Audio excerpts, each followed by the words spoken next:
It costs that much cause it takes me fucking hours. Fucking hours. It costs that much cause I don't have superpowers. Superpowers. You need to pay for my skills cause exposure doesn't pay the bills. It costs that much cause it takes me fucking hours. You need to pay for my skills cause exposure doesn't pay the bills. It costs that much cause it takes me fucking hours.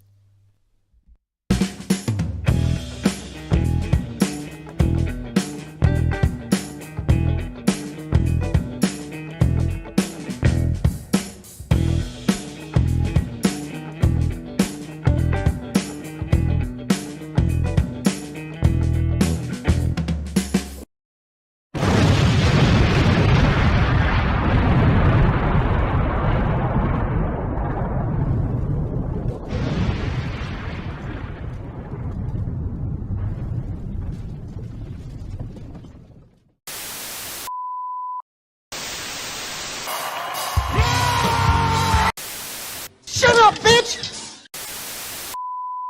We'll do it live. Okay. We'll do it live! Fuck it! Do it live! I'll write it and we'll do it live!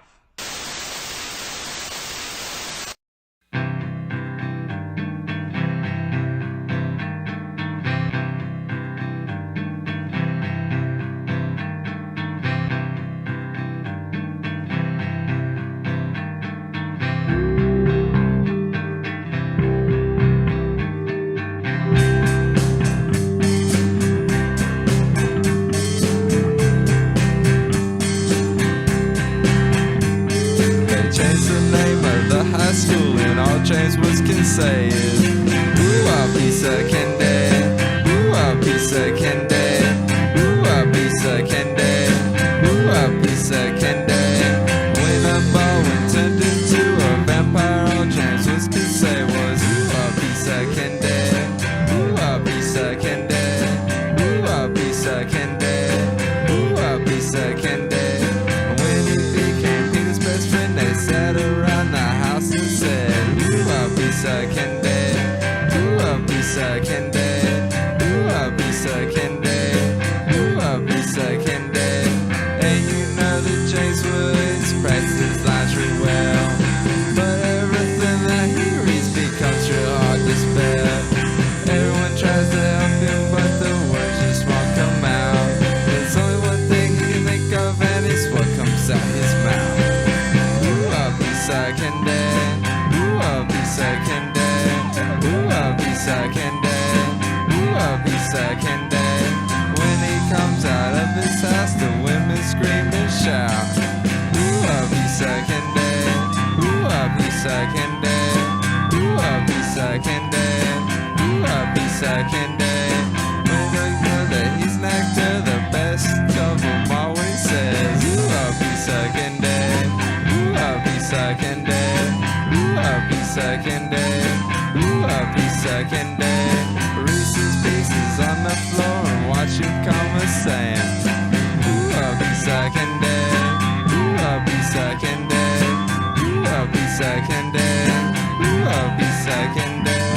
And you know that James Woods practices lines real well, but everything that he reads becomes real hard to spell. Everyone tries to help him, but the words just won't come out. There's only one thing he can think of, and it's what comes out his mouth. Oh! Ooh, a piece of candy, ooh, a piece of candy, ooh, a piece of candy, ooh, a piece of candy. When he comes out of his house, the women scream and shout. Ooh, a piece of candy, ooh, a piece of candy, ooh, a piece of candy, ooh, a piece of candy.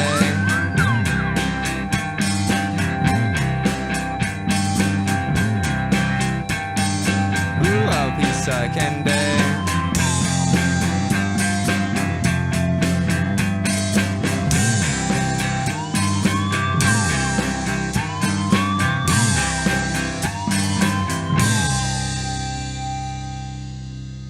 Fucking thing sucks!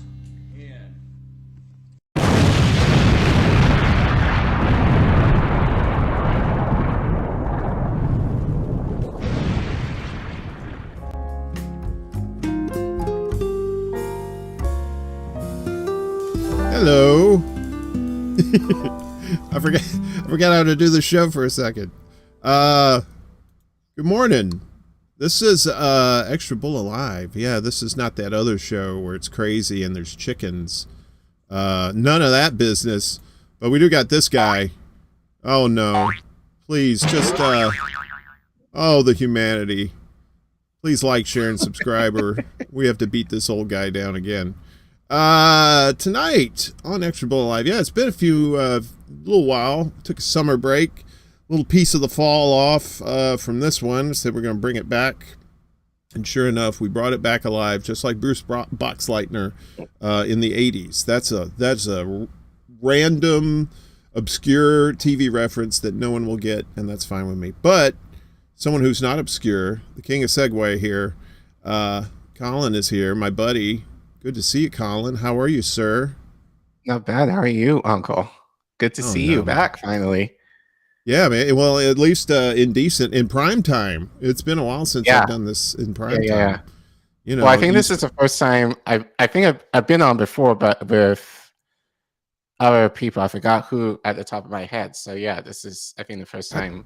I think you came on for one of the potluck specials we had. Yeah, that sounds right. That sounds about right. Came on and have some fun, and you said, "Why don't you have me on solo?" And I said, "I thought I did." You're like, "No." I said, "Well, we got to remedy that." I said, "Well, be my first guest back," and you said, "Okay." Yeah.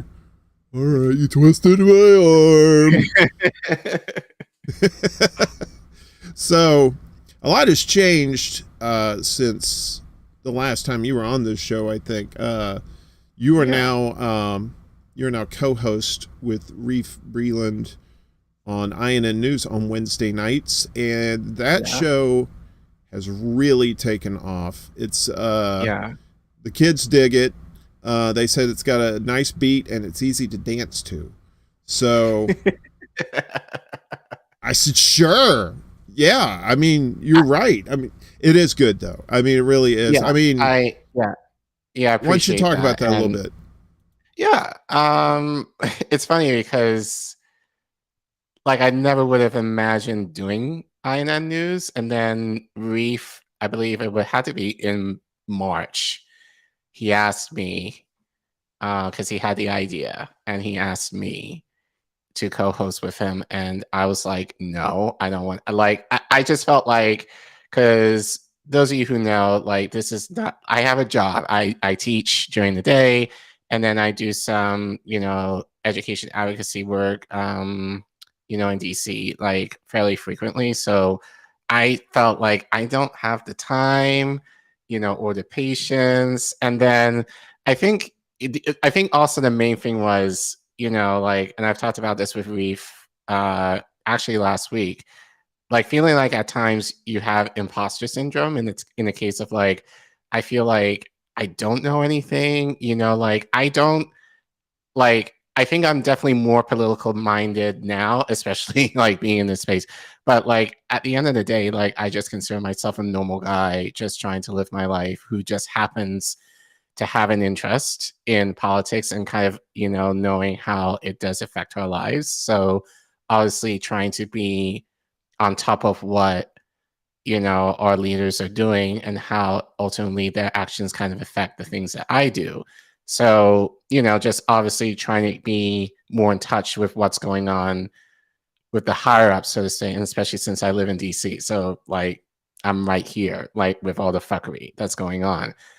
But all that to say, like I said no to Reef, and then like I'm not sure what he did. But he kind of convinced me, in the sense of like, because I do have my other channel, Kamano Mukwano. I haven't really done anything on that, honestly, but I really want next year, really want to add, include more content on that channel too.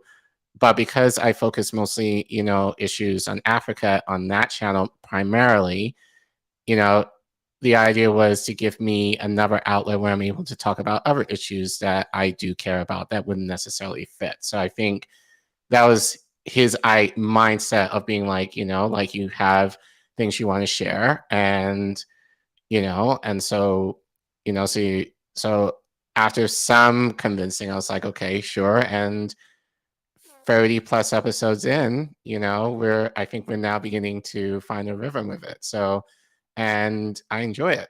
So it's a lot of work, this, but it's a lot of fun to do. And I think, the community that we're growing, has really been receptive to it, especially since we don't, obviously we have to talk about the drama, obviously, that's how YouTube works.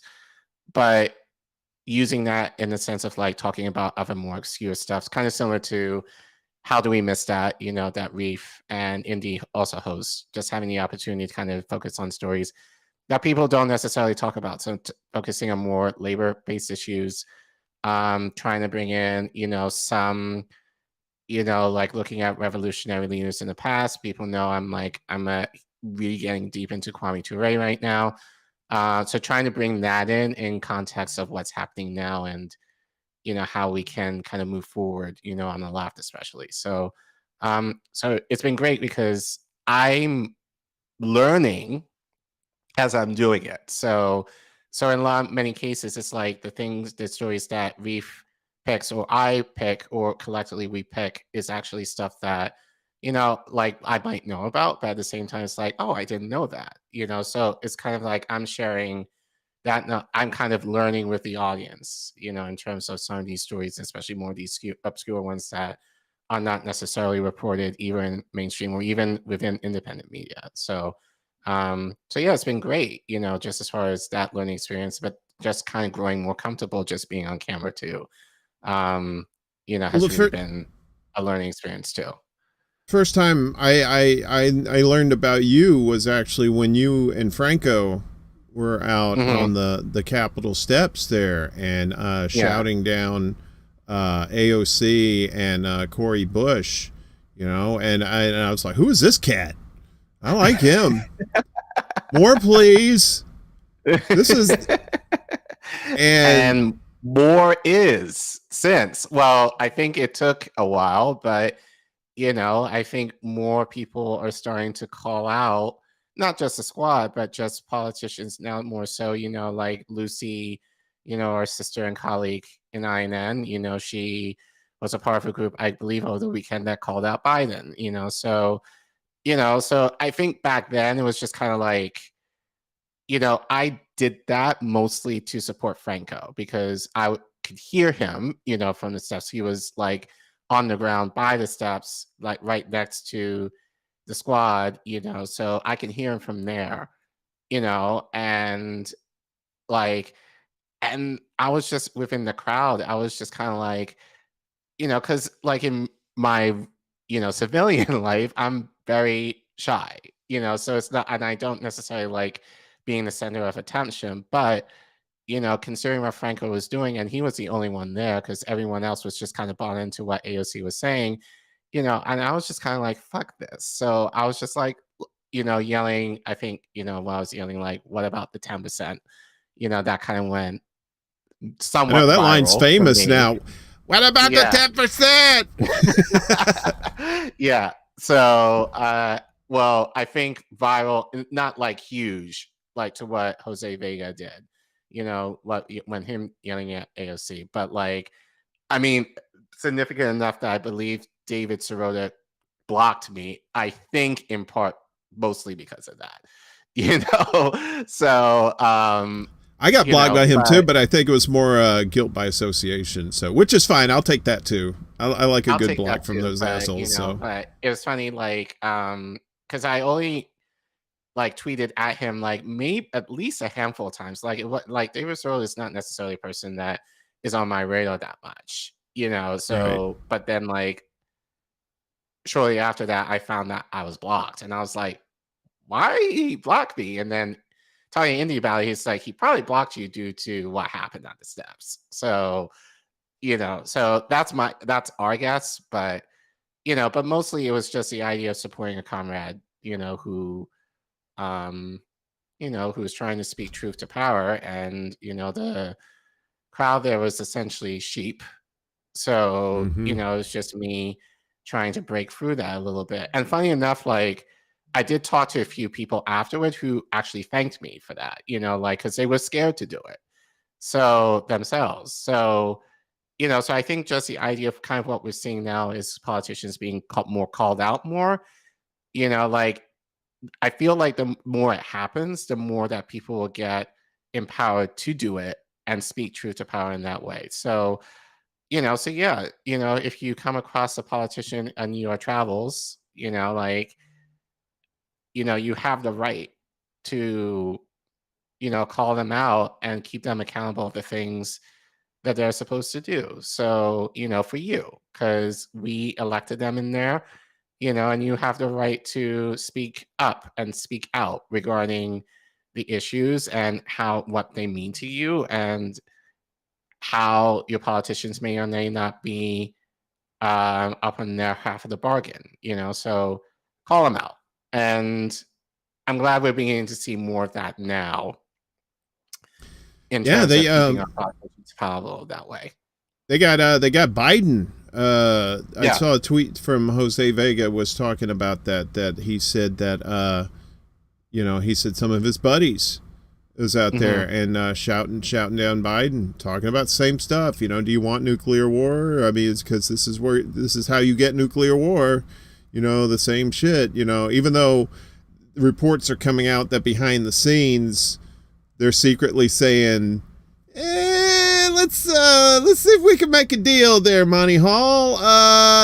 Because they're all they're all bravado and puff their chests out and say we're gonna give all this money and stuff, which they have. I mean, they have given them a shit ton of money to Ukraine, but behind the scenes, they're saying it's like this is not working and this is going to lead to a nuclear war. So even in the psychosis of the dumbest shit libs, I think some sort of spark of common sense may have prevailed and said, hey, look, okay, let's ratchet this down a little bit. But I mean, it's good to see like folks like Jose Vega out there doing that stuff too.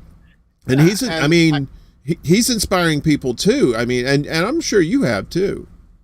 Yeah, I think it's just the idea of like, people are like, oh, he's a Rushite and like he's left wing. What, like, you know what? Like, whatever. It's the idea of like, if he's anti-war and I'm anti-war, let's go. Like, I don't care, like necessarily on what political, party or side you're on. We can make that argument after the revolution is over. We can have that debate.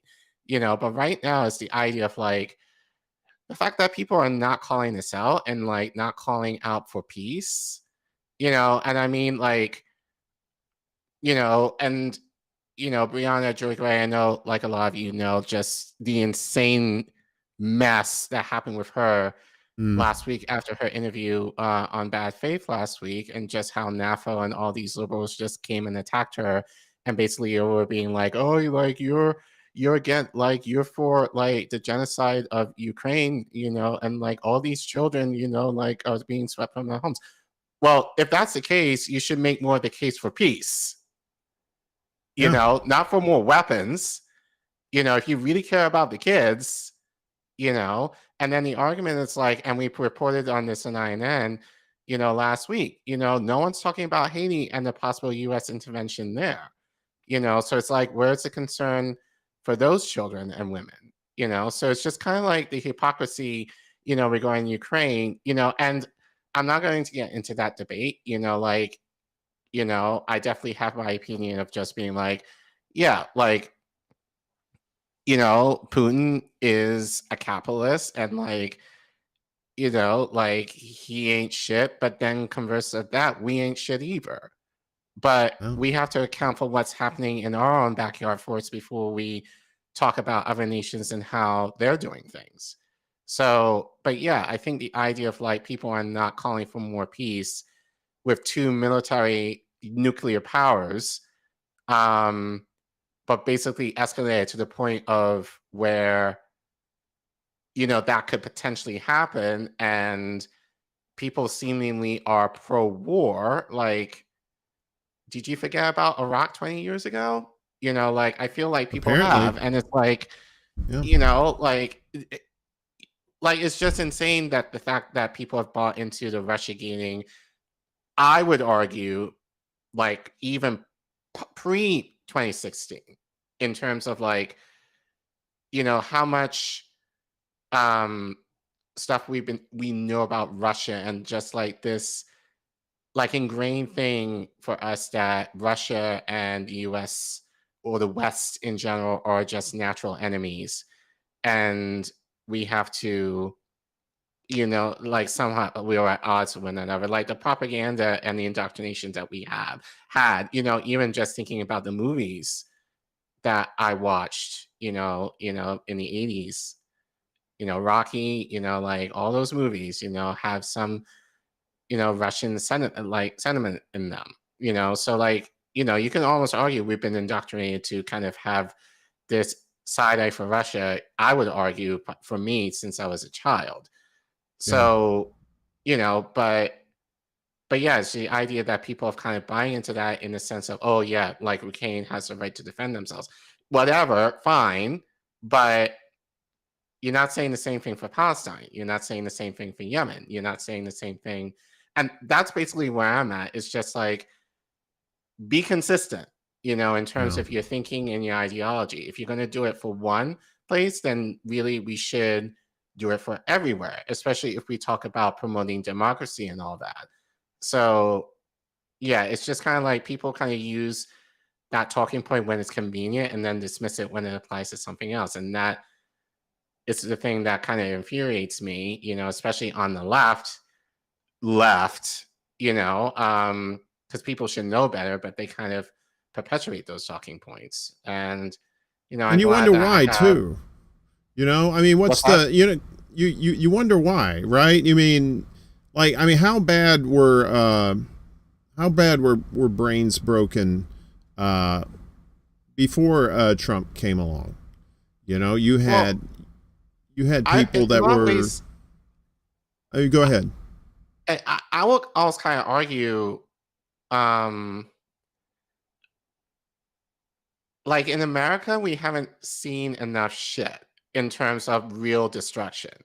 Like, I grew up in the UK, and I remember, like, this one particular time, I think I had to be about 5 or 6, and my mom promised me to take me to the zoo, like, one day, and then we couldn't because of an IRA bombing that occurred in London that day. So not to say I grew up, like, obviously, to the point of what we saw with 9/11, for example, or like worse in like the Middle East or Latin America or in the global South. I haven't seen anything like that, but I knew from young what terror or terrorists and bombings were. Like, that was kind of not a huge part of my growing up, but I was aware of what it was. And I feel like in America, other than like 9/11, I think what is the great exception of that, like, really don't know, like, what it really means to live in a way that you kind of have to live in fear in terms of, like, there could be a bomb that goes off at any moment or something to that end that could potentially take you out. And I don't think many of us here have experienced that. So I think the idea of nuclear war seems so far removed because I feel people feel like, oh, that will never happen here. And I'm kind of like, that kind of attitude, it's not going to help us anywhere, especially like if Russia does escalate to the point where they would potentially push that button and hit us. So I think a lot of it is just being like, oh, we're kind of this isolationist mentality of like, oh, it's not going to happen here. We're going to be okay. It's fine if it happens in other countries. We don't experience that here, so we don't have anything to worry about. And I just feel like that's a horrible issue to take. And then, but it makes sense given how little we've seen that in this country. So it's very understandable that people would have that attitude. Yeah, I mean, I think really it all kind of started in 2000, right, when the Bush Gore election, and how that was like the first real, like elections before that, Bush Senior, with Clinton, none of those were really disputed, right? I mean, they were pretty much cut and dry. But then you get to 2000, and all of a sudden, you have George Bush winning by like 500 votes in Florida, right. and I remember that was my political awakening, I guess, at the time. Was I stayed up all night and watched those election results, because at first they called it for Gore for Florida, and then what's his name, that old bastard that won't shut his mouth on Twitter now, on CBS. He was on CBS. What's his not Brokaw, what's his name, anyway, I'm talking about. Get the horses in and put the middle down and big ding and do. He always does that little folksy shit, but he's really full of shit. Oh, yeah, whoever. Dan Rather, is that it? Yeah, it's Dan Rather. Probably Dan Rather. Yeah, that sounds right. I stayed up and listened to him. He's like, hold the phone and open the barn door, and here comes Nelly with a ding ding ding ding. He was doing all that bullshit, and that kind of woke me up. And so from then on, that's when you saw the Cheney presidency, because everybody knows Bush wasn't running the show. Everybody knew that was a Cheney White House, and you had 9/11. I mean, everybody forgets the first year Bush was president, right? We lost a spy plane to China, and it's like it was very embarrassing. And Bush's numbers were deep in the shitter, right? It looked like it's like Biden's numbers. He was just awful, and then Rumsfeld on 9/10 says, yeah, the Pentagon lost $2 trillion. Oopsie sauce. Don't know how that happened. And then the next day, well, you know what happened the next day. And that's when all the big changes happened with the Department of Homeland Security and, the Patriot Act and the first tightening of the screws on the people, and then they ratcheted up later with then you had the 2008, you had the financial crisis and the bailing out the big banks. But what do the people get? Bubkas, right? The people who lost their homes, they didn't get their homes back. So you had these series of events going on leading up to 2016. I know, right? It's like a fucking horror story. So you have these, you have it up to 16, and then Trump comes on the scene and like, he's not going to win. And then he wins. And, of course, it was Russia's fault, because they decided the night of the election night, Clinton and her crew said, we're going to blame it on Russia. I mean, the leaked emails proved that. And so it's just kind of like like an exponential ramp up. Like it started off with the 9/11, and then just kind of a slow burn, a little build up, and then it got to Trump, and then all of a sudden it's Trump and Russia and COVID, and brains just went out the ears. Yeah. So basically what you described was basically my adult life. Oh, nice. Yeah, because I was in college during 9/11, like I was a junior in college, just to give you an idea how old I am.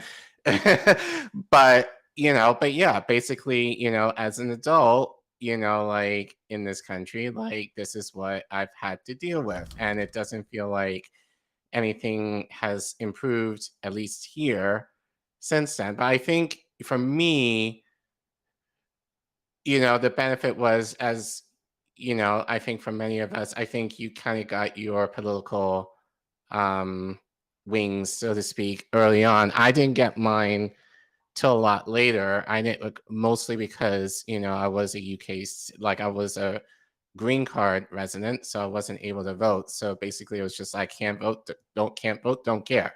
I watched, but it was kind of like I'm not necessarily engaged in it. And then I didn't become a citizen in this country until 2015. So it was, so from then, but I think even prior to that, like in 2011, when I was abroad in Africa, like I feel that was the beginning of my political awakening, but it really kind of like took off, from 2016, with Trump, so, and, for me, just having the idea of like, learning what independent media was, and, diving into that up until what I'm kind of doing now. So yeah, I think for me, there's definitely been a sense of growth, that had to do like politically. And I think just, just in life, in terms of having to navigate all of these, instances of change and despair, I would argue, like that I've had to experience. But at the same time, like I think it's definitely shaped, like myself in terms of my career and like what I value now.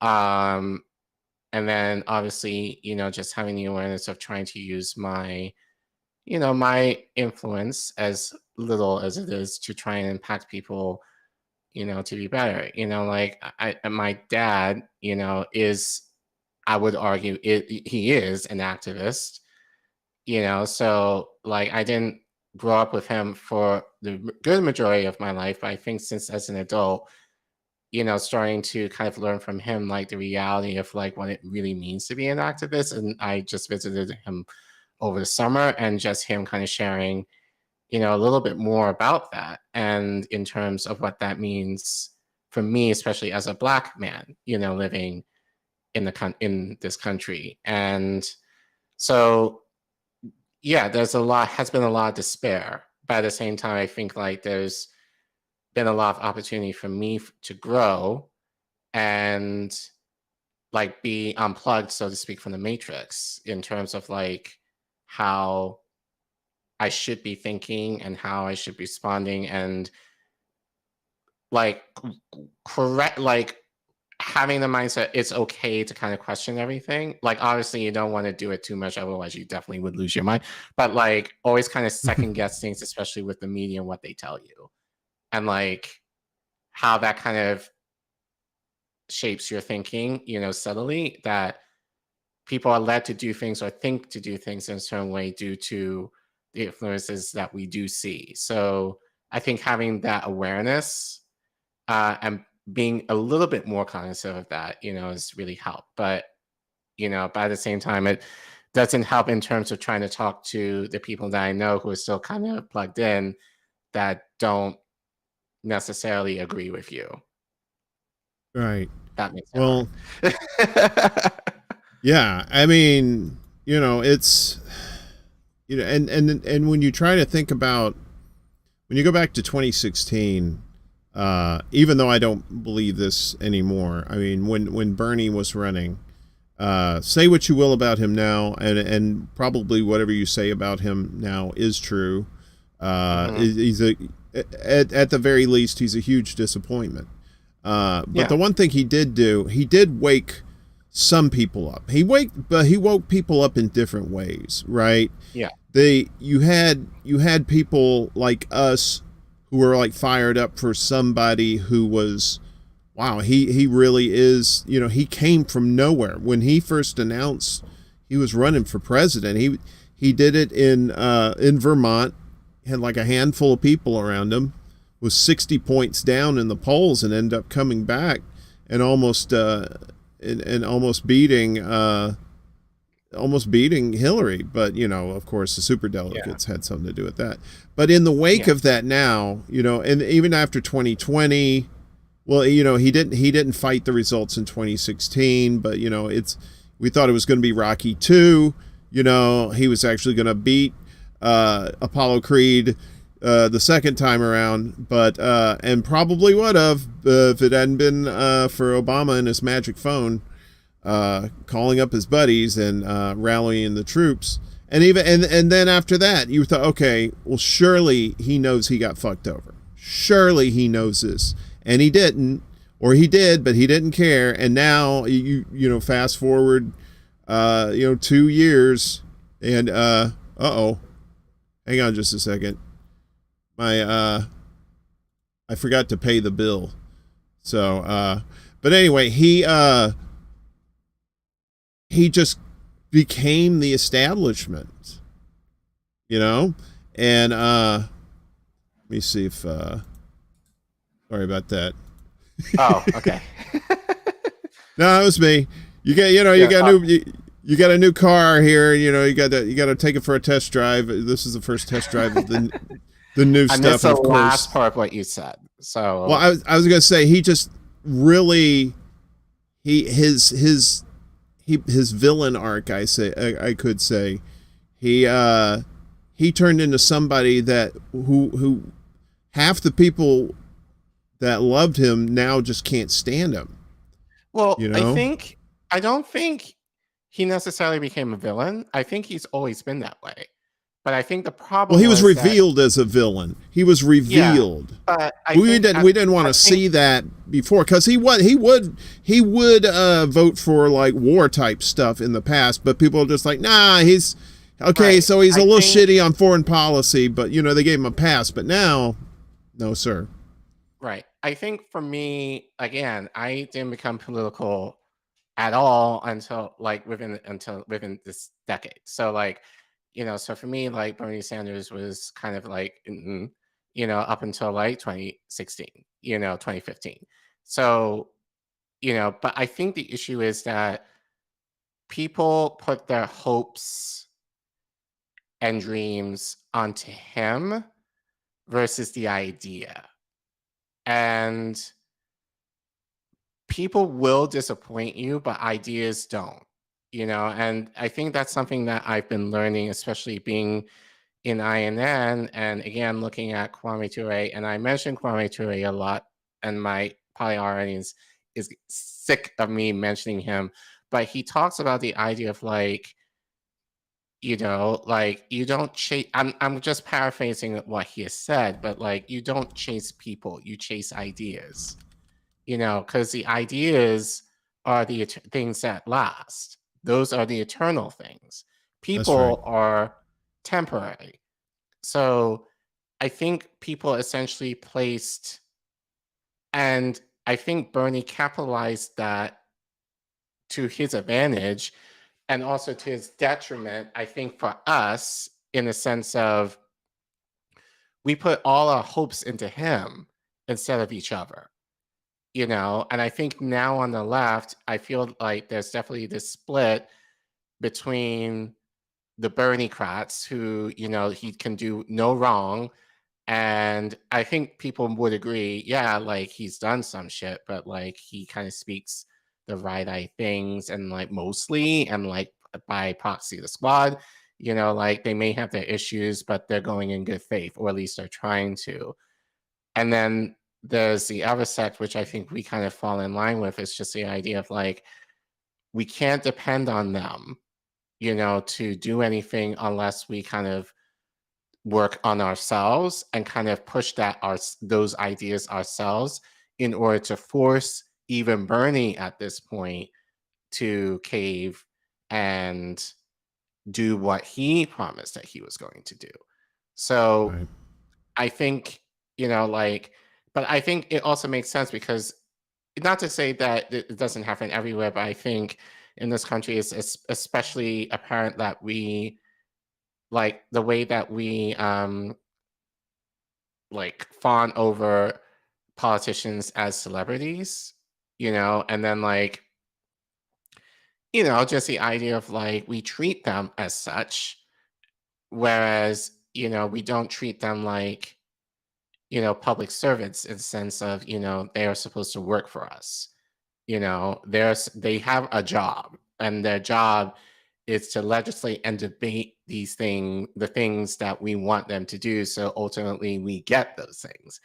And we don't necessarily view them that way. It's just like, you know, we've seen like all the rallies that are happening, you know, like especially this weekend in particular, you know, like people are going crazy over Obama. And it's kind of like, you know, people don't necessarily care. Well, he's a private citizen now, but people don't care about what he stands for. People just care because they just want the opportunity to see him, which I get. But at the same time, it's like, as an affiliate of the Democratic Party, you would think that he would use his position to really push for a lot of these progressive, you know, issues that people need right now, given the economy right now. And he's not doing that. None of them are really doing that. So, Well- and so it kind of starts going back to people who are calling them out, it sucks that people who are actually trying to call them out are being, gatekept by essentially us, who are just there just for the celebrity of it all versus like not really listening to them, and really trying to take in what they're saying. Like the same thing happened to me, like when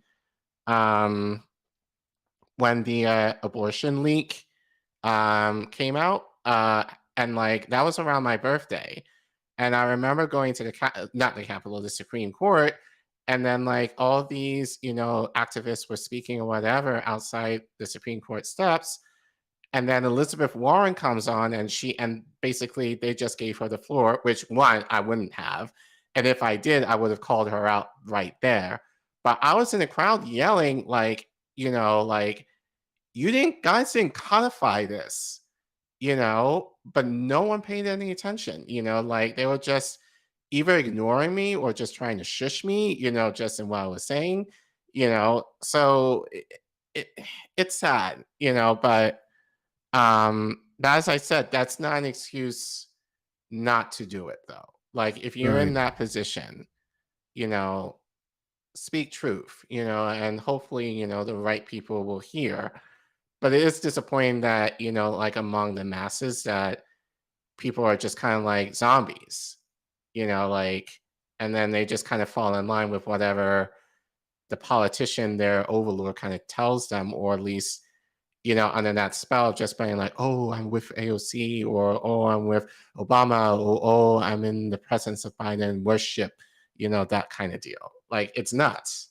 Well, it's because they're in a comfort zone with these people, right? They like you said, this like we've been propagandized for 50 years at least since Reagan, if not before then. And the way people are now, they just don't want to. Knowing the truth would just shatter everything they believe about their little world around them. They would, and then all of a sudden, and then you have people in their circles too who would shun them for thinking for themselves, and that sort of thing. And you have these societal pressures on people. I mean, you could take them to the very source of the truth. Right? You're like, look, this is not in a newspaper. This isn't online or anything. I'm showing this to you. I am showing you the physical proof. And still, they will say you're a liar because it would shatter their worldview. But I want to get to the narrative. So it doesn't fit their narrative, and it makes them feel really uncomfortable because if they do believe the truth, if they actually did believe the truth, then that would make them outsiders to their families, to their friends. And, I got to work with these people, quote unquote, you know what I mean? And they don't want to do that. They don't want to break out. Me, I don't care. I'm an asshole. My family and friends know that, a lot of them, half my family is Trumpers. The other half is, shit libs. So, and then you got a mixture of me and like some other folks who are like cool, who are just like, hey, we can't stand either one of you. But before we could do this for like 2 hours, but I mean, I want to get into I want to get into you as an educator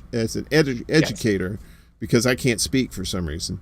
But I find I really admire teachers in this day and age. The real ones, you know what I mean? The ones who are actually trying to, help the next generation, learn the real truths and learn what no sideshows or anything like that. I mean, you work with small kids, right? Yeah. How do you, when you teach them, I mean, obviously you have a curriculum and stuff like that you have to follow, but I mean, this may be a stupid question. I mean, do you worry about these kids? Seriously worry about their futures? All the time.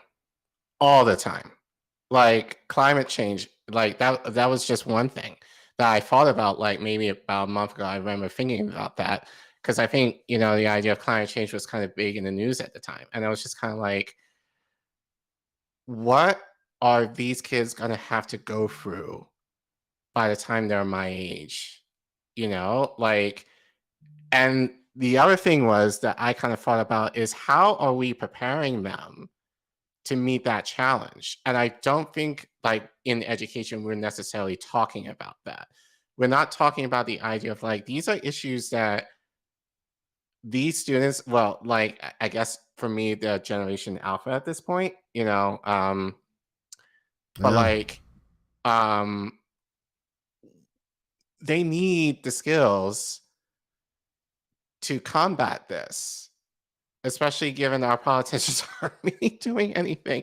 And so like on one hand, I think especially for young kids, like, and I enjoy teaching young kids. I mean, it's not for everybody, like I tell my colleagues, like, I find it easy to teach young kids. I can't do older ones.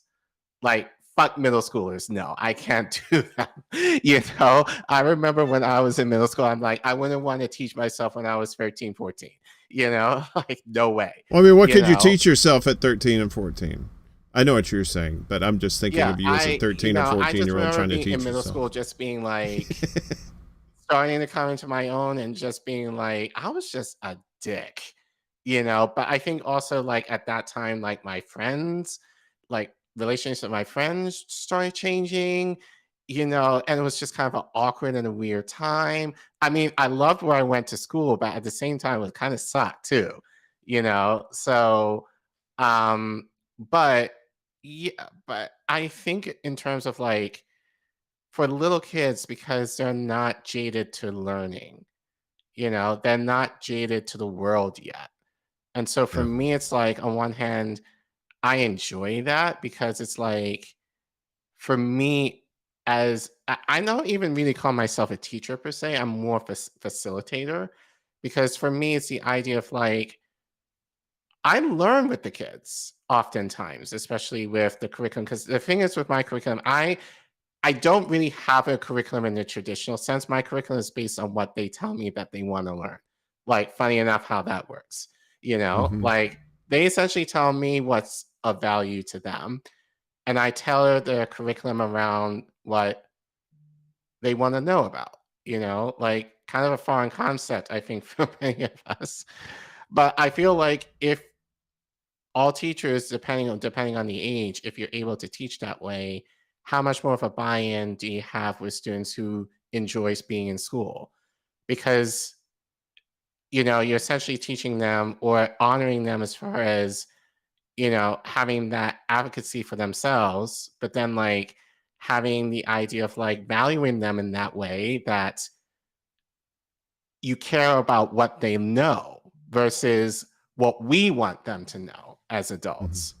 And so for me, it's like having that enjoyment of being around my 19 little ones and just being able to listen to what they say and tell me and tell each other, and just really grow in the process of learning with them how they process the world and how, in my way, I can help them navigate that. But then on the other hand, it's kind of like, I worry for them, because it's like, we don't know what's going to happen within the next 50 years. And they have to deal with that. I mean, for us, we'll be long gone, probably. But like, but for them, it's like, they have to deal with the fuckery that we're kind of perpetuating right now. So I worry about that all the time. And I don't think we're really preparing them for those challenges either. So, that's kind of the point of frustration that I have, especially with our education system just in general, is that we don't teach them to really meet the challenges of, the problems that exist in this society. We are essentially indoctrinating them to essentially do work in the name of capitalism. You're just a robot. You're designed to do this and nothing more. Now, if you are privileged, you probably will do a little better. But in terms of you being in the working class, you're basically a cog in the system. And same as it ever was, Yeah. And that's the kind of frustration that I have, being in this field. I love it, but I also understand, just given where I'm at, that I'm privileged to teach the children in a way that I can teach them, you know? Right. And my students are not necessarily the ones that I think necessarily need it in that way. Like, because I work in an affluent part of DC where, where they, for the most part, most of those kids, no matter what happens, they will be okay. But for children who look like me, may not necessarily be. And Right. so, those are the things that often I think about, especially since I'm very aware of that privilege, and having to kind of navigate that, has been, I think, especially since moving to DC, has been very interesting. And I mean, I've had some great conversations with people about it, since being here. But at the same time, it's like, especially given the pandemic, you would think that that would actually be like a catalyst for change, especially in education. And, right now it's like, nah, we're just going to go back to how things were. And you're going to do a lot more of it, because we need to catch them up to where they should be. And it's kind of like, no, like, the issues that are in education existed then, and it's just been exacerbated now. And like, this is the time to really rethink education in terms of like, what are we teaching our kids for? Yeah. And I don't think we're having enough of those conversations, which Kelly, is, Kelly in the chat has a question. She says, "What is the most difficult thing you face in your job right now?" oh, wow. Um, That you can tell us I, on a yeah, podcast. yeah, no, I can. um, like last year I wanted to quit. Last year I was just mentally in a very fragile state, to the point where basically it was like having to force myself to get up and, you know, and somewhat try to get myself together to give the appearance of, okay, I'm ready to teach these kids, was a very trying thing for me. Um, but I think more specifically, what's tough right now is there's a lot of things, but I think the biggest thing right now is, I think teachers are not respected, you know?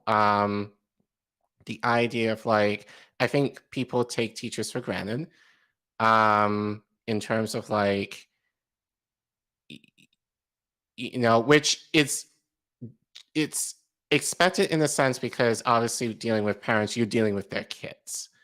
And so I consider my job to be a partnership with parents. Is ultimately what's going to happen, like I always say, the parents are the child's first teacher, and they will have me for a year, but they're going to have their parents, you know, essentially, for the rest of their lives, but it's the idea of like having to work with families, but then the families kind of saying, to me, like, which it kind of gets like lost in the sauce in a sense, especially when you work with people. It gets messy, and that's to be expected working with humans, like, and relationships. It does get messy.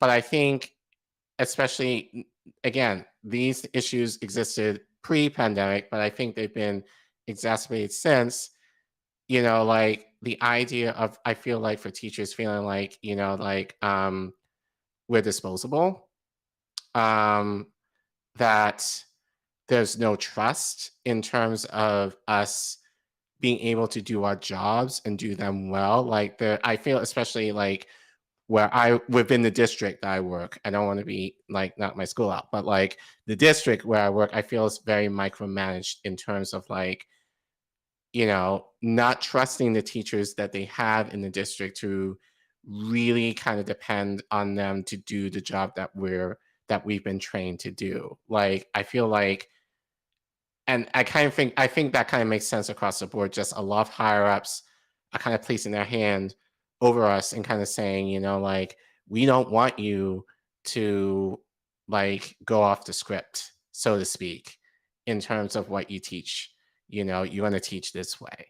And so for me, you know, obviously, you know, for me, like being a teacher, but also being, you know, on the left, you know, and for me, the idea of teaching, you know, revolution, the idea of trying to have children be empowered to, you know, like own their learning, but also realize that your learning is not just for you. Your learning is to empower others. Your learning is meant to engage, especially given in politics, you know, and engage in a way that pushes, you know, our country forward. You know, I don't think we do that.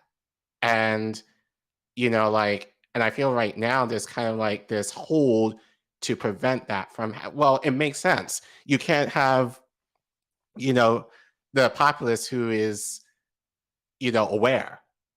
You can't have that because Can't have that. that's bad for corporations, you know, that's Right. bad for the banks, you know, like that's, you know, that's just, they can't have that. So it's just like this overarching like hold that capitalism has. I feel personally, for me, like I feel that every day, you know, like that I can't teach fully in a way that I really want to. I think that's the hardest for me, you know, in terms of like starting to know the truth. And I can give some glimmers of that here and there, you know, to my students, but I can't really do it in a way that I think would be very, you know, like fulfilling in a sense of really fully realizing the potential of what they should be doing and how they should be using their education, you know, to push, you know, forward in terms of like, I would say defeating capitalism and defeating imperialism and defeating all the isms, you know, that are on hold in this world and especially in this country. Like, I just feel like there's a a certain effort to kind of prevent like children slash young adults to really fully realize themselves into that. Um, so yeah, I think for me that's the hardest thing, especially, you know, especially being in this, you know, and doing, you know, and just you know, having the opportunities I have, it's just like I can't necessarily take a lot of those ideas, you know, especially from INN into the classroom, if that makes any sense. Well, yeah, and it's especially difficult too when you care about these kids so much too. You know, Yeah. I don't have kids, but that don't mean I don't like kids and I don't want them to have a good future. You know, because that's the way I was brought up when I was a kid. The elders that I knew did what they could to make sure that, you know, my generation could thrive. Little did they know that Gen X was going to be, you know, fucked over as bad as they were. But, you know, some of them gave it a shot. But I do remember 25 years ago, I actually dated a teacher, and she had, and she taught, I think she taught preschool. I think she taught preschool kids. And same thing, you know, she just loved those kids to death. But I don't know if she still teaches or not. I haven't kept up with her, but if she's still teaching now, I really feel sorry for her because, you know, the shit that, like you said, like I think it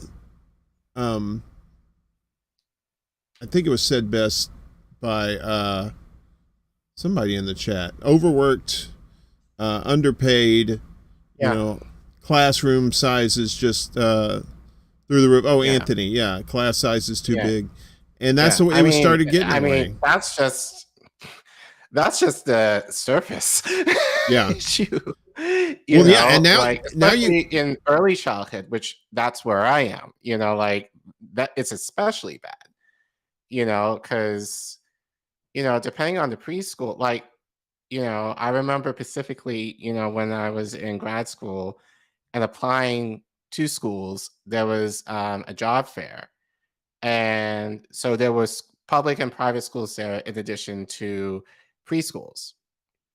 And I remember specifically that everybody went over to where the schools were. Nobody was going to where the preschools were. And the reason for that is because they don't pay as much. And you're working a lot longer hours, and often not like sometimes depending on where you're at, you may get paid like a few months of the year. So you have to find the summer work in order to kind of make sure you're actually living. So, but I think just across the board, many people consider teachers to be like overpaid babysitters. I'm not a babysitter. As I say to people, like, again, I facilitate life, essentially. Like, I facilitate life living in a sense of I teach my students not only how, because they're young, like how to do school, but like how to approach life in a way that that is meaningful and that they're able to connect with each other and connect with the environment and connect with their world and connect with their families and connect with the people that they care about, like on a nuclear level, and then like hourly, just on a macro level, just in terms of the human interactions that we have. That's a big job. And like, and I feel like people don't necessarily understand it necessarily because unless you're a teacher or kind of within that space, you don't know necessarily the work that goes into that. But I think it's the idea of like, oh, you just have this book and you just go over the script. There's a lot more to it than that. It's like having to tailor that script to different types of learners, to different types of kids, to different types of cultures.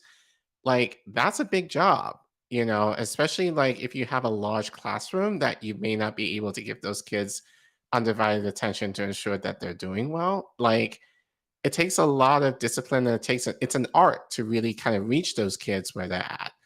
And so I feel like for people who are not necessarily in the field or, like you should listen to the people who are actually in it and kind of understand like, what they're going through before you kind of criticize them. Like, I can't criticize a lawyer or a doctor and what they do because I haven't had that kind of training, but I feel like people do that with teachers, which I don't think is fair. So, but, but all that to say, like, I'm not sure how much longer I'm going to be in it. Like, I want to be in education in some way.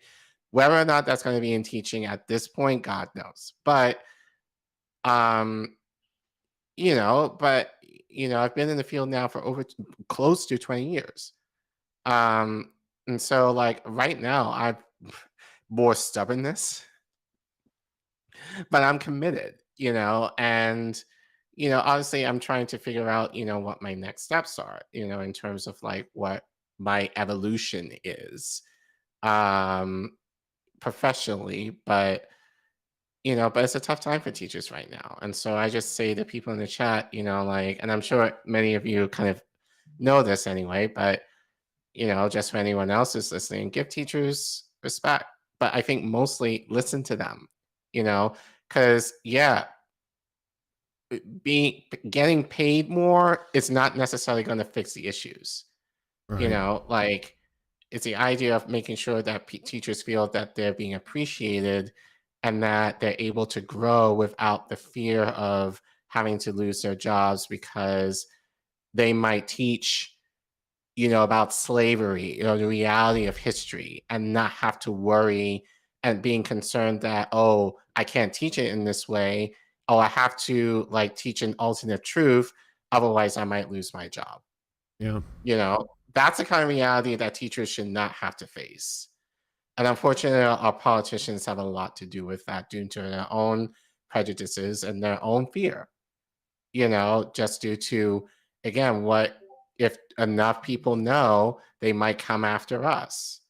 And so the idea that, again, like there's this hand holding over us in the field right now, making sure like you basically do as you're told to do. Otherwise, that's it. Like it kind of feels like almost synonymous, probably what the squad's going through. Like do what you say or you're out, or make your lives a living hell. And I feel like for many teachers, that's how it is right now. The difference there is you teach children, and it seems like they are children, the squad and all them, or at least they act like it. But the good thing is, though, go ahead. I wouldn't say that, but I think, it's not that they're children. It's just that they lack courage. Well, I mean, kids aren't exactly fearless, I mean, like, especially little ones like that. They still kind of cling to, what their mom and dad, they have the protection of the parents. Well, I mean, not all of them, but, the protection of the parents. So they don't have to worry about the real world issues. They don't have to worry about that stuff. They just have to worry about whether they got a blue crayon so they can color the sky, or or whatever they use. But I would say for me, like, I do teach my kids. It's like, because they may be hesitant to doing certain activities or doing certain things, within our class, that they're just kind of like, and funny enough, like, I experience a lot of anxiousness already for 4 and 5-year-olds because they feel like inadequate to doing certain things. Like, I had a student tell me the other day, she basically threw away like her drawing, which was fine, but she told me it wasn't perfect. And I'm like, you are too young to worry about this right now. And I told her family about that, but the idea is like, already at this age, they have this perception of they're anxious, like the perception of perfection, like, is already kind of ingrained in them already. And like the idea of being like resistant to change and to try new things, like, I deal with that. And it's like having to help them navigate the idea of like, obviously we want to protect them, but at the same time being like, within that space, you should feel safe to try to do these things. Or in this little girl's case, like, I'm not looking for you to be perfect. Like, I'm looking for effort, in what you do. And it might mean that it may not be necessarily your best work, but as long as you're giving the best effort, then that's all I care about. And that's all that, like, I'm looking for. But already, like, these kids are already beginning to kind of feel like this, I don't know what you could say, but it already being like this pressure unnecessarily of like, and again, I don't know where it comes from, and I don't want to necessarily blame parents either, but it's like, but I feel that's just society already kind of perpetuating this idea of like, you have to be this, you must present to be this, and like, and that's what's really frustrating to me, and kind of sad that at young age that they're already beginning to feel that. And for me, having to kind of almost kind of deprogram them into feeling like, no, like, you don't have to feel this way. You don't have to have these kind of thoughts. Like, no matter what, like, as long as you give it your all, like, that deserves praise from me, and you're not looking to impress me, like, in that regard. So, but it's a lot. It is a lot, but I'm still in it. So, well, God love you, man. I mean, that's I mean, to be a teacher these days. I mean, I wanted to be a teacher for a hot minute, when I was younger, and then my interest went elsewhere, more towards journalism and working with journalists and stuff like that. But in a way, if you're a good journalist, you can be an educator as well. You're just educating a little bit more. I mean, it's funny, like, I think especially doing this, there's a lot of carryover, because right. Like, yeah, you educate the young ones. Acting in a sense, like, I feel like I'm on stage every day, because it's like, it literally feels like a performance in a sense of, kind of is. I have to, and like, I could be shitty inside, but I have to be like, okay, I can't necessarily, like, sometimes, I could be vulnerable and just be like, like, and I say that to my kids, like, I'm not always on my game all the time. this is what you're going to get from me, you know? But other times I have to kind of put on this show of, you know, really like an actor, like kind of presenting myself in another way to help my kids understand something or help them, you know, kind of clarify some things, you know. So I definitely feel like I have to do that. And like definitely being on INN, like Reef can tell you last week, I was sick as a dog, you know, but somehow I had to kind of get it together, you know, going on camera and just being like, okay, you know. And I did say, you know, to our community, like, I'm not feeling well, but we're going to do it, you know. So there is some of that. There's also that aspect of writing, you know, too, you know, and communicating ideas, you know, and all that kind of stuff. So like a lot of kind of what I feel like, yeah, if you are a journalist, like there's a lot of, I think, you know, carryover, you know, in terms of that and education, because, you know, there's a lot of those similar skill sets that you have to utilize. So yeah, I think if like in an alternate universe, you would have been a great teacher, and plus you're funny, and so you know, like you would be able to bring that in. Like I feel kind of in a sarcastic way, somewhat, that I think kids appreciate, but it's not like overly over the top, you know, where it's just kind of like fuck you, but like in the middle of the line way where it's like, oh, you're cool, like you kind of understand this. So like, I don't know if I would have been a funny teacher though. I always fantasize what I would have been like to be a teacher, and I imagine myself walking into a classroom and not saying a word, you know, and you know everybody's talking, and I sit down at my desk and I just kind of look over, you know, just kind of like I'm on a scouting mission. I kind of look around, you know, and just not saying it, just not saying anything until it's just so uncomfortable. Till the people are like, is this class gonna start? And then just get it, you know, just stand up. Yeah, it's on now, motherfuckers. And then I get fired for calling my students motherfuckers. But speaking of your side gig, let's talk about what's going on the next couple of days. You've got the Due Dissidents boys. You got a little crossover episode. So let's talk about that. They are hosting a watch night for elections. We're at that time Those of year. things.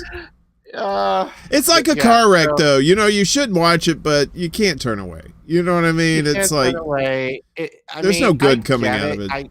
I get it. It's just kind of like the pomp and circumstance. It's like a sport. But if it has the feeling of like watching the Super Bowl, you know, which it's kind of like but it's politics. But yeah. So Keenan and Russell of Due Dissonance. So yeah, go guys, check them out. They're on YouTube. They invite Reef and I for their watch party tomorrow night. So I believe Reef and I will be on with them from 8 to 8:30 Eastern time.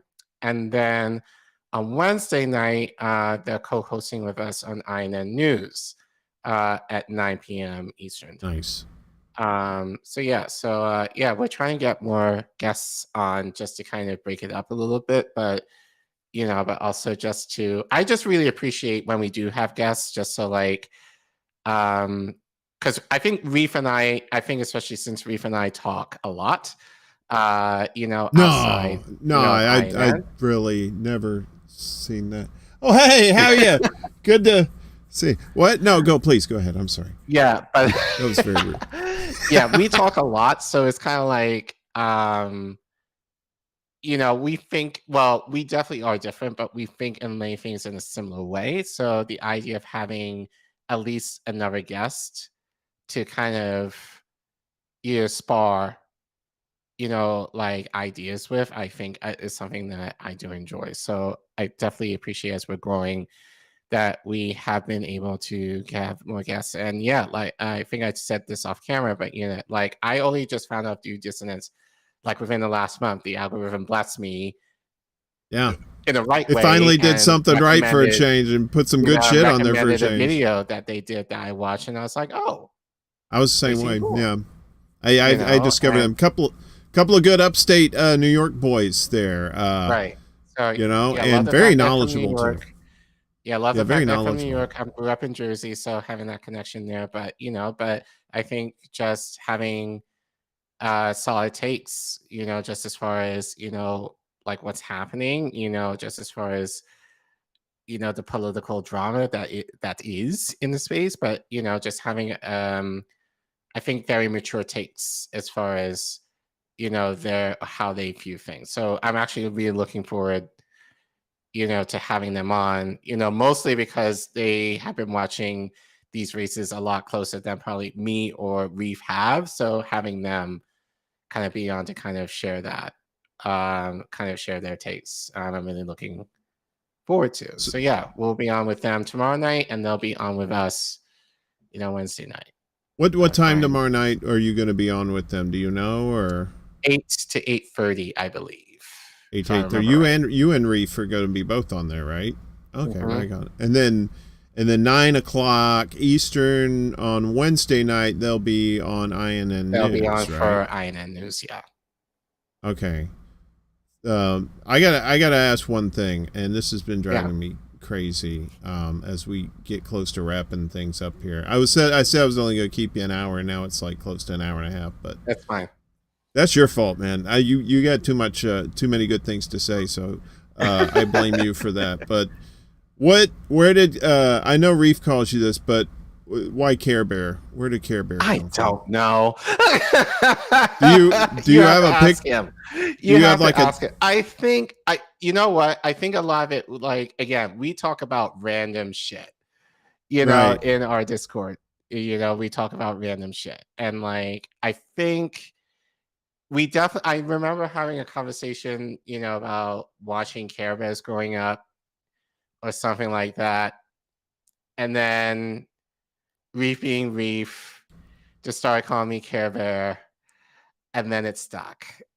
And like now Indy calls me that too. So I think that's just kind of their pet name for me, in the space. But I think a lot of it has to do, like I think for me and what I do, obviously, care, like they care about people and like they want, to make a difference in the world. And like, so I think, like I think in some ways that's kind of associated with who I try to be, um, like I don't say or do things, I care. I care about, people around me and I care about my world and I want to do something about it.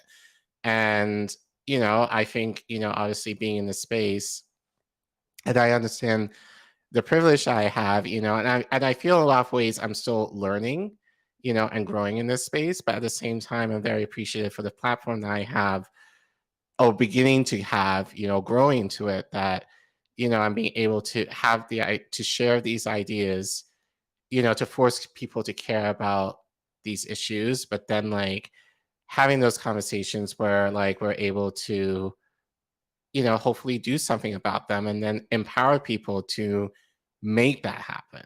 Because again, our politicians are not going to do it for us. Even AOC said, we're not going to do it unless we're pushed to do it. So it's the idea of, okay, let's get together and push them to do the things that we want. But then, like, at the end of the day, it's like, we want that power for ourselves. We don't want you to kind of tell us how to do it. No, we're going to tell you, or we're going to take it and run off and do our own thing. That's what I want, like, Yeah. so I think it's just the idea of like, I know I don't, again, you have to ask Reef, but again, it just came up in the conversation and then it's just kind of stuck and it's just like, I've just gone along with it. I think it's cute though. He said he just cute. started calling you that one day for some reason. I mean, Reef's pretty random. Yeah, I thought maybe you. Yeah, it's like no. The key with Reef many times it's random. So like, so it's just yeah. He just started calling me that, and then Indy started calling me. It's funny. It's just those two that call me that. Um, but like, yeah, I think just within the space, it's cute. So it's something like, okay, whatever. I just kind of leaned into it. So like, you probably seen not lately, but like my rants, my like my special segment 9 in news. Like I always put like where there's a picture of me, there's usually like Tender Heart Bear like somewhere behind me. So that's just kind of With the like thumbs up. personal joke. And I have Tenderheart Bear. I'm not sure if you can see it, but on the shelf back here, that I bought too. It's just so like, Oh, okay. I think it's cute. But I think, I think it's like, Care Bears care, and I care about. I just assumed you had like like a either like a stars or rainbow tattoo on your belly, and then you just lifted your shirt one day and like, oops, oh, I can't show that, and it's like, oh, you're a Care Bear, you're a real one, you're a real, they exist. Well, funny enough, I've said, I want somebody, and anyone in the chat who has artistic talent, I want someone to make me or can create an anime version of me as a Care Bear. If you're able to do that, I'll love you forever. I've called that out for not for a while, but I think I have to renew, this thing, like I'm looking for it. So again, if I'm going to do it, I'm going to lean into it, so, but yeah, Well, I mean, like I we said, do know some artists. We do know some graphic artists. You put that challenge to them, they'll be like, challenge accepted. The only thing, see, Anthony, I don't want to be grumpy there though, because I don't consider myself. I mean, maybe like, I don't think there was a grumpy bear. I think he's confusing it with Smurfs. there's Xanax Bear. I know that. I don't consider myself grumpy though. So okay. No, well, that's good. Yeah, I think Anthony was thinking of Smurfs. I think he's combining toy franchises there. So no, that's a grumpy bear. There's a grumpy bear, really? Mm-hmm. Mm-hmm. Why you always gotta have somebody grumpy? There's a grumpy. Was it there were a lot of them. The grumpy dwarf? I think like grumpy stood out because every other Care Bear was just like hi, and he's just like whatever. So he's over in the corner smoking cigarettes, and you're just going basically like the Eeyore of like that franchise. So you always gotta have one who's got like a little more like sedated and moody and just like kind of pessimistic, questioning his life choices, like how you can be as a Care Bear. Heavy drinker, always at the bar picking fights. Because he just the pain of a fist in his face kind of overrides the pain of his rotten, forgotten life. I mean, what? Maybe if there was an adult, that should be a thing. Like make a Care Bears cartoon, but make it adult. Adult Care Bears with like real life problems and stuff. Like, you might be onto something.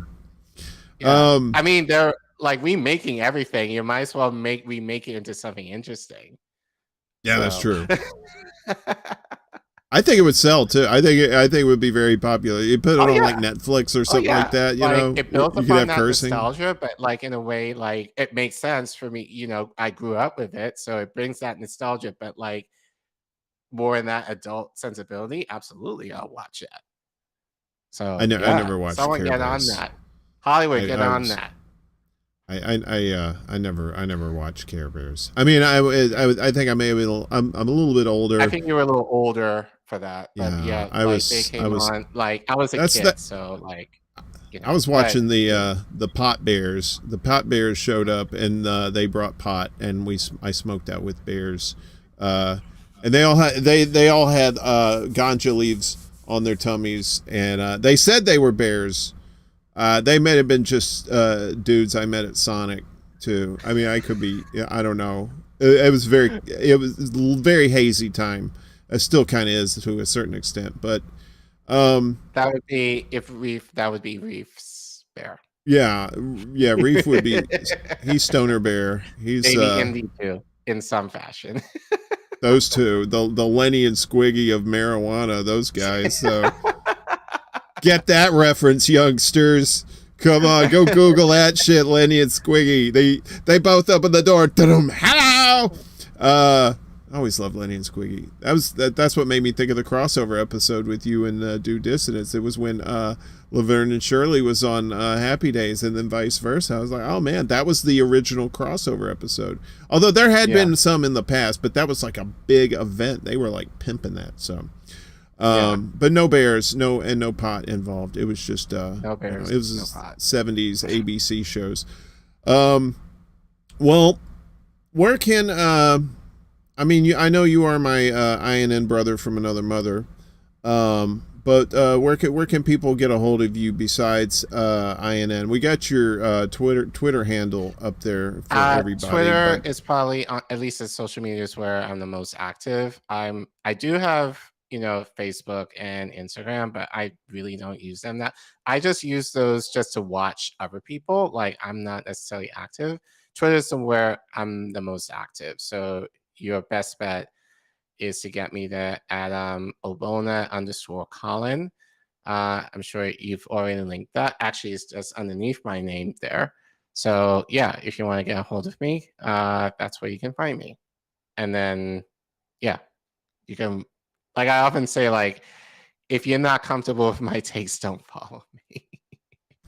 But you got the I best say takes that in because town, buddy. I'm in DC and like there's some decorum in certain things and like social media, especially because a lot of people use social media for like to promote a lot of activism and all that kind of stuff. And then I just go off the rails sometimes. It's just far as like, fuck that, like, and I do wonder about that because I'm like, I'm not sure if I should be tweeting this out, especially given what I do. Like this might come to bite me in the ass at some point, but people are like, no, keep going. We enjoy it. So, so I'm like, all right, like, but, so I just keep going and, I'll deal with the repercussions of that if it comes to that at some point. But yeah, Well, Twitter. I appreciate what you do. I appreciate the growth that you've helped bring to INN. I know you initially you didn't want to do the Wednesday night show, but then you changed your mind, and boy, I'm glad you did change your mind about that because you and Reef put on a hell of a show. Reef is happy too. But no, as I said, like I do enjoy it. It is fun. Besides, obviously the prep is a lot of painstaking work, but I think now we've kind of gotten to a rhythm in doing it, so it takes a little less time. But I think, just to prepare all of that and then going on camera and kind of sharing that information and then connecting with, the community that's in the chat. And, like, I think I'd like definitely, I feel I'll probably say something a little different, like once we grow, and then we can't follow the chat as well as we can now. So I definitely appreciate what we have now is that I can read the chat and kind of still, kind of share my thoughts in there, so I really appreciate, that we're able to do that right now. So, because I know before long we won't be able to in that way. So, well, that's one problem I'm not going to have on this show. I'm pretty sure we're going to have the same crew. Night in, night out. It's fine. I don't know. No, I think you're selling yourself short. I mean, you've been growing alongside with us, so I think been growing out. I've been eating good.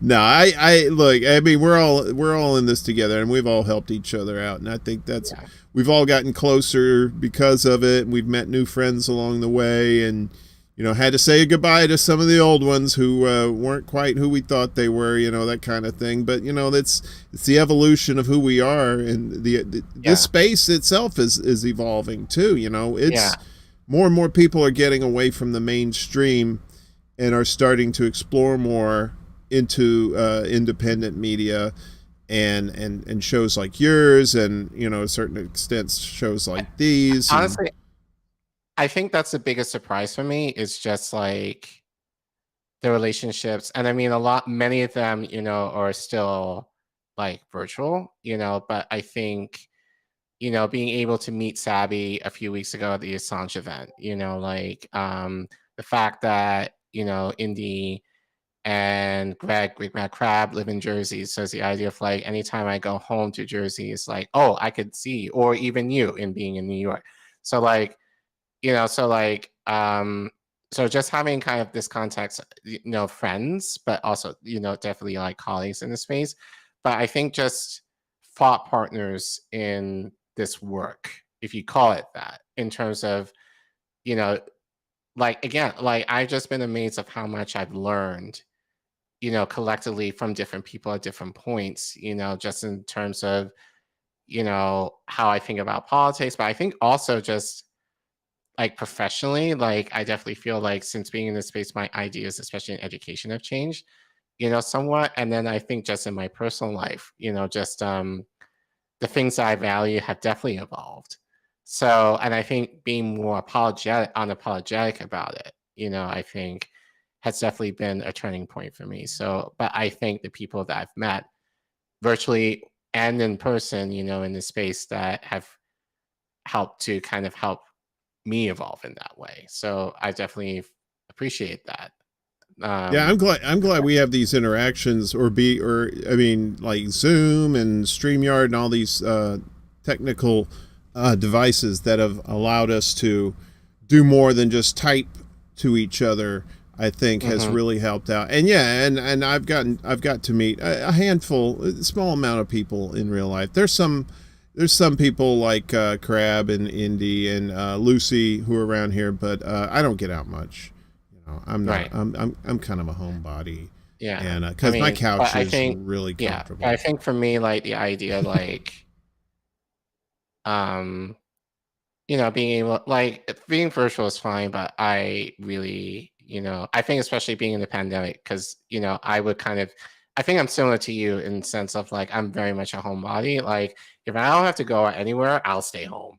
Yeah. I'll only go out when I have to. But I think I realized, you know, during the lockdowns in particular, that I really do enjoy being around people, you know, and like, you know, and so like, you know, so I think now that things, I wouldn't say normal, but I think just as far as being able to connect in person again, you know, is something that I don't necessarily take lightly anymore. So, you know, the idea like now that I can start doing that. And I think especially with certain people in this space who I really care about, you know, that I can do that, like money and distance willing, that, you know, like that I could start meeting them in person and, you know, having, I would argue, better conversations with them and like and connections. So, you know, so yeah. But I think just even in that, you know, I think just at minimum, just virtually, has really been beneficial for me. You know, I think especially being a part of this network. So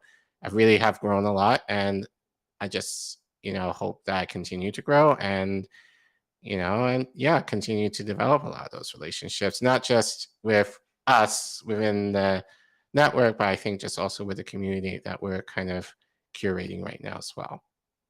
Yeah, and we're just growing. I mean, we keep growing. I like the trajectory we're going at, you know. We're coming up on our year anniversary. That's coming up this month for INN. So I'm looking forward to getting back together with the Scooby Gang and doing some fun stuff with that too. Yeah, we're starting to plan for that. So we started planning for that this weekend. So I think, but I don't believe it's been a year, honestly. It's been kind of surreal that Indy asked me last October to be a part, and now it's been a year deep in, and like we have, I think, over 400 videos, I think, collectively on the network right now, and like I think with INN, like over, like I'll say on average of over 60 hours of content already. It's just kind of like, where did the year go? Like, like, you know, like, it's just surreal just how fast it's been. But well, I don't want to spoil anything for the anniversary coming up, but I will leak that I do believe that Reef is going to jump out of a cake, and he's going to have one of those you know, baby New Year sashes on that says Happy New Year. And even though it's November, he's like a couple months early, but you know, and then we'll have Reef tainted cake. So, you know, get your sweet tooth out. Collin, it was fun, man. This was a blast. I kept you way too long, but I am so glad you could hang out. I know it's Oh, that's right. It's not a school night for you. That's right. Not a school night for me. So I guess so tomorrow night I have to be up late anyway to finish my work. So I'm good. Okay. Yeah, and to finish moving in back there. Hey-oh, what the? Oh, no. I was giving you shit earlier. I didn't mean that. So your place is, Look, like I it's said, your only- place is, Look, it's only Buckingham me Palace compared to here- mine. It's only So me here, and no one visits me here yet. So Nice. it's fine. I don't care. Same here. I care, but not that much. Where I'm like, Nobody in their right mind would come in here, So- unless it was like the police looking for a serial killer or something. Then they might come in here and go, "Whoa, stay away from here, California. John Doe's got the upper hand." Little Seven reference there. Sorry. Okay, so tomorrow night you're gonna be on. You and Reef are gonna be on 8 o'clock p.m. Eastern on Due Dissidence. They're doing like a marathon thing for the midterms tomorrow, and then those guys, Keaton and Russell, are gonna be on INN News at 9 p.m. Eastern Wednesday night. That's right. Correct. That's right. Okay, good. Well, before we get out of here, let me shout out the wonderful peeps that braved the weather. It's digital weather, I guess. I don't know. I'm probably just making that up. We got Gamer and Reef are in the chat, and Yipper, Miss Kelly, good to see you, and Anthony, and Miguel, and we got Miss Jimmy up in here too, and Ed with the pizza bot there. He's trying to hack the stream there. These damn hackers. Who else we got was in here here? at one point. Les Bones was here. Yeah, Les Bones. He's one of our producers here at the show. Yeah, and Anthony, my stoner brain, I always end up repeating people as I scroll up here. So, so this is the first night back for the main show, as I like to call it, the Extra Bulla Live. We will be back here. I will be back on Friday night with Miss Jimmy Sunderland for the Secret Show at midnight. Willie was here, Big Mad Crab bouncing in, making noise. And then Saturday night as well, we may be doing another gaming stream on Sunday. I don't know, hadn't figured it out yet. And then back to Extra Bulla next Monday. Guest to be determined. So, Collin, I appreciate you. This was a good idea that you had to invite yourself on the show, and you always have good ideas. You notice I said, "Yeah, hell yeah, come on." So you know, well, yes, and I was available, especially given that I'm working from home at least today, and Monday, tomorrow we're off, so I have to work from home tomorrow too. But so yeah, it worked. My schedule. So. Yeah, I'm glad it worked out, and it worked out for us. I mean, I know the kids in the chat really appreciate it. We all love you, and we all appreciate what you do. And just keep on growing, man. Care Bear is going to be a Care Grizzly. Hopefully you don't get sprayed. Only for the politicians who don't listen. You should really think about getting that tattoo on your stomach, though, like maybe like a rainbow or a star. I have a tattoo, but I will not get one on my stomach. But funny enough, before I go, because I've heard of the thing of like once you get one, you can't stop, and like I never understood that. And then like I got my tattoo. It's on, which is show a bit like back here. Yeah. What is it? It's basically a Ghanaian symbol that basically means, so it's kind of a agglomeration of two of those symbols. It's the same symbol, but it's like two different versions of it. But my tattoo is basically a conglomeration of both of them. But essentially it means like look at your past, like learn from your past so you're able to move on into your future, basically. So deep. I have one on my like back shoulder blade back here, and like, but once after I got it, then I was just kind of like, oh damn, now I get it, because now I kind of want another one. But it's just a question of where and what.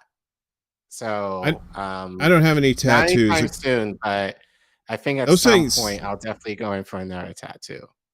Okay, well, let us know. Keep us tattooed updated. I don't have any tattoos myself. I think the closest I got to a tattoo was one night I passed out at a party and people drew dicks on my face. So, but it was Sharpie. It doesn't count. There were no needles involved. So, thank goodness.